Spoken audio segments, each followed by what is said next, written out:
Hello दोस्तों, आप सभी का हमारे यूट्यूब चैनल डीके पाठशाला में स्वागत है। दोस्तों आज वीडियो में बात करेंगे जो आपका एग्जाम हुआ यूपीएससी पीटी का 24 अगस्त को। उसमें दोस्तों पता होगा कि आपको 2 शिफ्टों में एग्जाम हुए थे। तो कुछ बच्चों को डाउट है कि सर कौन सा शिफ्ट ईजी था, कौन सा शिफ्ट आपका हार्ड था, तो उसी के बारे में बात करेंगे। तो दोस्तों यहाँ मैंने दोनों पेपर को एनालिसिस किया पूरा अच्छे से, तो उसका बताएंगे आपका सब्जेक्ट वाइज कि कौन सी, जैसे आपका हिस्ट्री ज्योग्राफी कि कौन सी शिफ्ट में हार्ड थी, कौन सी में ईजी थी। ठीक है, पूरा आपका अच्छे से विश्लेषण करेंगे। तो दोस्तों इसलिए इस वीडियो को एक बार जरूर देखें। तो चलिए शुरू करते हैं आज का वीडियो। और दोस्तों पहले आपको बताना चाहूँगा, जैसे दोस्तों आपको यूपीएससी चेयरमैन है आपके प्रवीण कुमार, उनका बयान आया है कि आपके लगभग मान चलो कि 1,20,000 लोग आपका लेखपाल भर्ती के लिए क्वालिफाई करेंगे।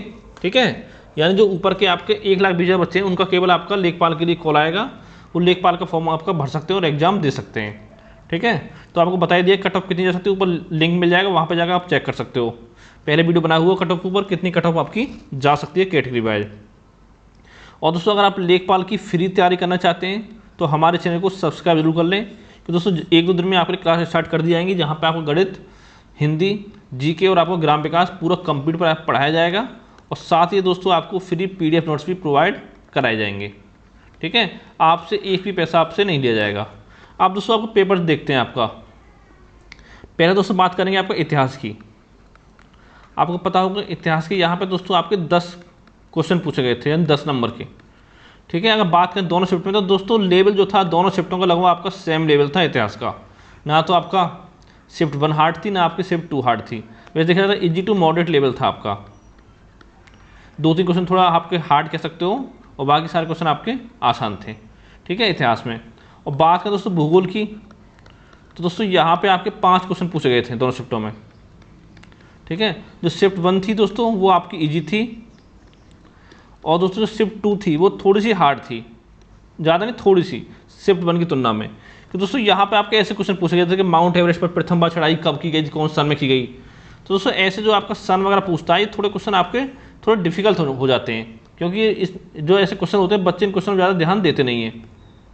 ठीक है, जैसे पूछा था आपका भिलाई, अगर आपसे पूछता कि भिलाई इस्पात संयंत्र कहाँ है, तो दोस्तों आपको इतनी परेशानी नहीं होती बताने में। लेकिन पूछा था भिलाई इस्पात संयंत्र के लोहे इसका स्रोत कौन सा है, तो ये थोड़ा क्वेश्चन आपका डिफिकल्ट लेवल का हो जाता है, क्योंकि ये क्वेश्चन दोस्तों आपको लूसेंट में आसानी से नहीं मिलेगा। तो कह सकते हो थोड़ा जो आपका भूगोल था वो थोड़ा सा 2 क्वेश्चन इसके थोड़ा टफ थे फर्स्ट शिफ्ट की तुलना में। अगला दोस्तों आपका आता है अर्थव्यवस्था, जहाँ दोस्तों आपके 5 अंक पूछे गए थे, 5 क्वेश्चन यानी कि 5 नंबर के। ये भी दोनों शिफ्टों में आपका आसान था, कोई डिफिकल्टी नहीं, दोनों शिफ्ट आपकी आसान थी अर्थव्यवस्था में, यानी सेम लेवल की दोनों शिफ्ट थी आपकी। फिर बात करें दोस्तों राज व्यवस्था की, तो यहाँ भी आगे 5 क्वेश्चन पूछे गए थे, और यहाँ भी दोस्तों दोनों शिफ्ट आपकी आसान थी। ठीक है, जो दोस्तों आपकी फर्स्ट शिफ्ट थी वहाँ पर दोस्तों एक तो आपको 3 क्वेश्चन पूछे गए थे आर्टिकल से, मैंने पहले बताया था आपको कि आर्टिकल अच्छे तैयार करना है। और एक दोस्तों क्वेश्चन पूछा गया था आपका सूची से, कि विषय ये कौन सी सूची का आपका विषय है। साइंस में दिया हुआ था जन स्वास्थ्य एवं स्वच्छता के कौन सी सूची का विषय है। ठीक है, ये पूछा गया था। और एक क्वेश्चन दोस्तों पूछा गया था कि आपका उद्देश्य प्रस्ताव जो था किसने आपका पेश किया था। ठीक है, ये क्वेश्चन था। और बात करें सेकंड शिफ्ट की दोस्तों, तो वहाँ पे देखिए यहाँ पे 2 शिफ्ट क्वेश्चन थे आपके आर्टिकल सेकंड शिफ्ट में। एक आपका सूची से था, दोनों में सेम था। एक दोस्तों था आपका संविधान की विशेषता से। ठीक है, क्योंकि दोस्तों ज़्यादा घुमा फिरा के आपके क्वेश्चन नहीं पूछे गए थे राज व्यवस्था से। और एक क्वेश्चन दोस्तों आपका पंचायती राज व्यवस्था से। ठीक है, जो आपकी त्रिस्तरीय व्यवस्था है आपकी, वो आपकी किसकी उस पर ली गई थी। ठीक है, कौन सी कमेटी की पे अनुशंसा के बाद। ये आपके 4 हो गए। फिर दोस्तों अगला आपका आता है सामान्य विज्ञान।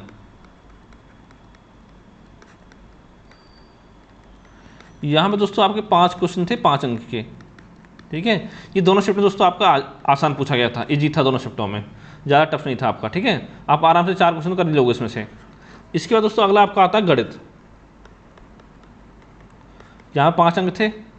और दोस्तों ये भी आपका आसान था, इन दोनों शिफ्टों में इजी था। लेकिन दोस्तों अच्छी बात क्या थी आपकी कि दोनों शिफ्टों में सेम पैटर्न से आपके क्वेश्चन पूछे गए थे।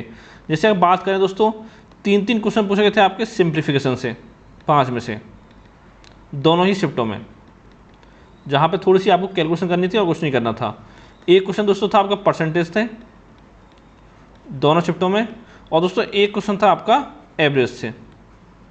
ठीक है, ये 5 क्वेश्चन आपके पूछे गए थे गणित से। फिर दोस्तों इसके बाद आपका अगला था हिंदी की बात करें तो दोस्तों यहाँ पे भी आपके 5 अंक पूछे गए थे, 5 क्वेश्चन। ये दोस्तों दोनों शिफ्टों में आपका एक ही लेवल का था लगभग। क्यों दोस्तों, देखिए बात करें, देखिए एक क्वेश्चन था आपका विलोम शब्द से दोनों शिफ्टों में, एक था आपका पर्यायवाची, एक था आपका वाक्यांशों के लिए एक शब्द, वाक्यांशों के लिए एक शब्द। एक क्वेश्चन दोस्तों आपका मुहावरे से था, मुहावरा, और एक क्वेश्चन दोस्तों था आपका शुद्ध वर्तनी से संबंधित। अगर दोस्तों आपने थोड़ा बहुत ही पढ़ा हुआ है तो समझ लो 5 में से आप 5 क्वेश्चन कर ले जाओगे, ऐसे आपके क्वेश्चन पूछे गए थे। ठीक है, कोई भी क्वेश्चन आपका इतना कोई टफ नहीं था कि जो आप नहीं कर पाओ। अगर आप किसी सरकारी एग्जाम की तैयारी कर रहे हो एक साल से, तो आप आराम से 5 क्वेश्चनों को सॉल्व कर ले जाओगे। इसके दोस्तों अगला पार्ट आपका आता है 8वां, वो दोस्तों था आपका इंग्लिश से। ठीक है, जहाँ पे आपके 5 अंक के पूछे गए थे। बात करें दोस्तों, देखिए 3 क्वेश्चन तो आपके पैसे से पूछे गए दोनों शिफ्टों में, पैसे से। एक पैसे दिया होता उसमें 3 क्वेश्चन के आपके आंसर देने थे। एक क्वेश्चन था आपका एंटोनिम से, और एक क्वेश्चन था दोस्तों आपको सिनोनिम से। ठीक है, ये 5 क्वेश्चन दोस्तों आपके दोनों शिफ्टों में आपके इजी थे, इजी टू मॉडरेट। ठीक है, आप 3 क्वेश्चन तो कम से कम कर ही लोगे 5 में से, अगर आपको इंग्लिश बिल्कुल नहीं आती तब भी। ठीक है, ये आपका इतना था। अगला दोस्तों आपको रीजनिंग बात करें तो यहाँ पे दोस्तों 5 अंक आपके पूछे गए थे, 5 क्वेश्चन। और यहाँ की दोस्तों बात करें, ये भी दोस्तों आपका इजी पूछा गया था दोनों शिफ्टों में। देखिए एक क्वेश्चन था आपका वर्गीकरण से दोनों शिफ्टों में, एक क्वेश्चन था आपका सादृश्यता से। जैसे आपके 4 ऑप्शन दे रखेंगे, उसमें बताओगे एक तीनों से अलग कैसे है, कौन सा तीन सेम है, एक अलग है, वो अलग है, वो छांटना था इसमें।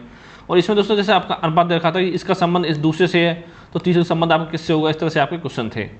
एक दोस्तों था आपका कोडिंग डिकोडिंग से, और एक दोस्तों था आपका ब्लड रिलेशन से। जैसे होता ना कि उसकी तरफ इशारा करते हुए बताया कि उसकी माँ के पुत्र का ऐसा है, इस टाइप क्वेश्चन आपके पूछे गए थे यहाँ पे।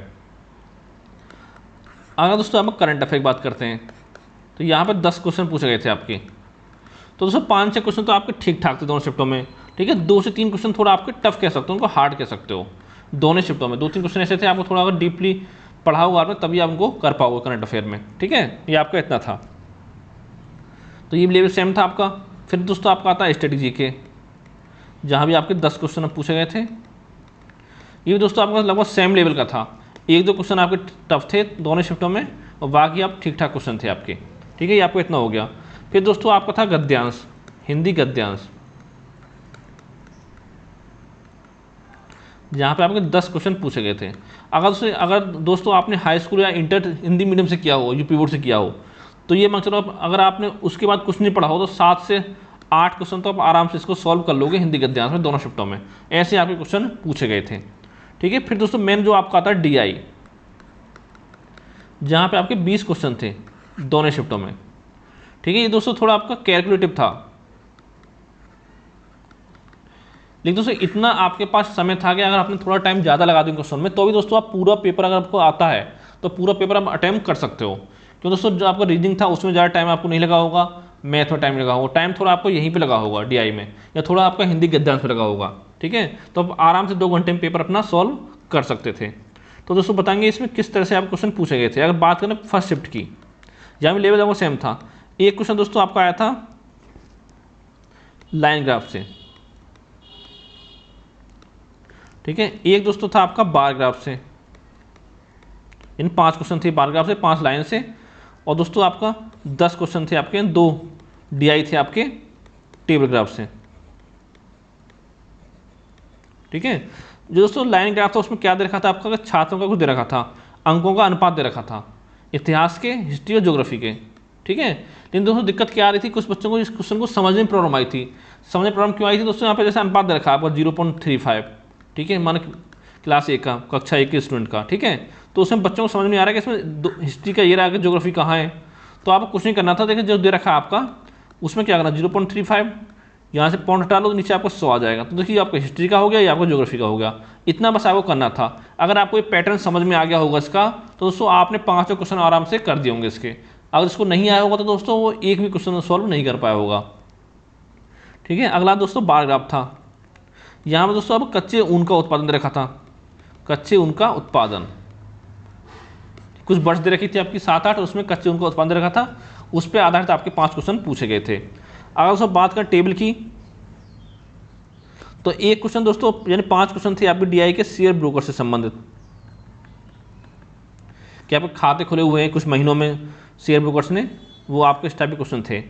और दोस्तों एक थे आपका सेल्समैन के टाइप क्वेश्चन, कि सेल्समैन द्वारा पर अर्जित कमीशन कितना था, कुछ वर्ष दे रखी थी उसमें आपको कमीशन निकालना था। ये आपका 4 क्वेश्चन थे, यहाँ से 4 डीआई थे। और बात करें दोस्तों अगर सेकंड शिफ्ट की आपकी, तो उसमें क्या था, एक आपका बार ग्राफ था।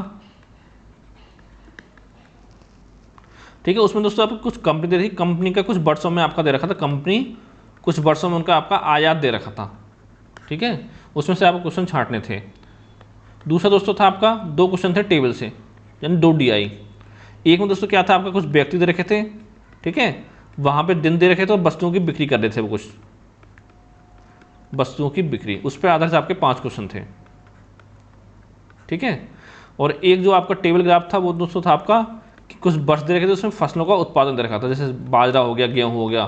ठीक है, उस पर आपको क्वेश्चन निकालने थे। और एक दोस्तों था आपका लाइन ग्राफ,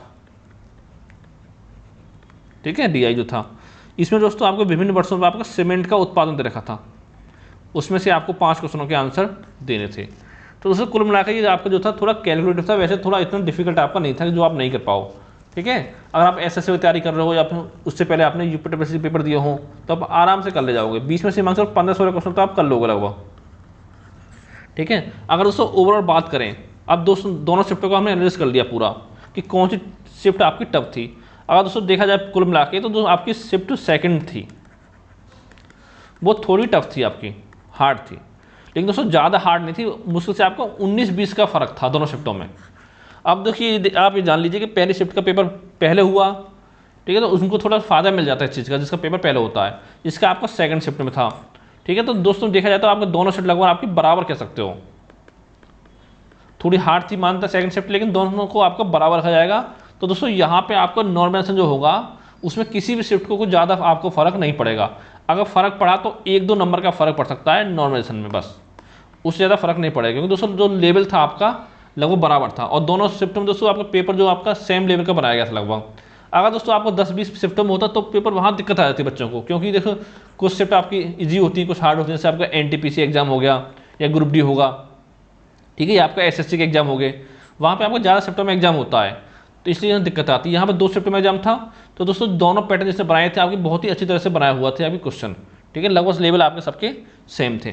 ठीक है, ज़्यादा फर्क नहीं था, तो इसलिए आपको ज़्यादा फर्क नहीं पड़ेगा नॉर्मलाइजेशन के ऊपर। और दोस्तों अगर आपको सवाल हो तो नीचे कमेंट करके आप पूछ सकते हो। और पहली बार अगर आप हमारा वीडियो देख रहे हो तो हमारे चैनल को सब्सक्राइब करना ना भूलें। तो थैंक यू फॉर वॉचिंग।